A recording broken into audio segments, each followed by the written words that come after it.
Okay, some of you guys are wondering how to find how many valence electrons there are in an atom.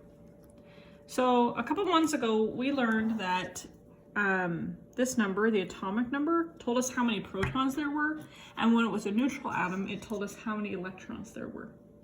That's true.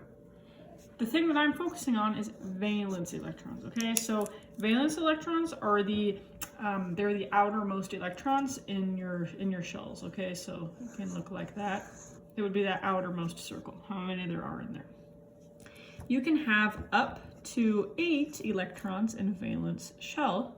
Back to what you learned with the sub, you learned that there are s orbitals, there's p orbitals, d orbitals, f orbitals.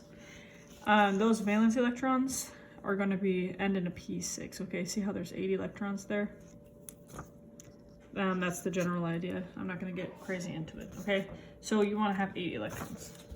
It just so happens that in this S and P block, there's 8 total columns. 1, 2, 3, 4, 5, 6, 7, 8. Okay, and so a full outer shell, that full valence electron, that's going to happen here with these noble gases. That's the sweet spot for stability.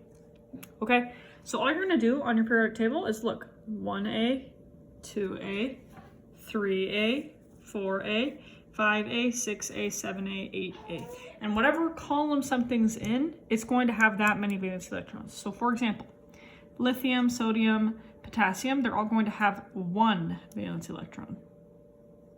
Beryllium, magnesium, calcium, strontium, they are going to have 2 valence electrons. Boron, aluminum, gallium, they're going to have 3 valence electrons. Carbon, silicon, tin are going to have 4 valence electrons.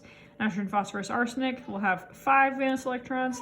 Oxygen, sulfur, selenium, they're going to have 6 valence electrons. Fluorine, chlorine, bromine, iodine, those halogens, they're going to have 7 valence electrons. And then those noble gases on the end, they're going to have 8 valence electrons. And this leads us right into the octet rule, which is something we really care about when we're talking about chemical bonding.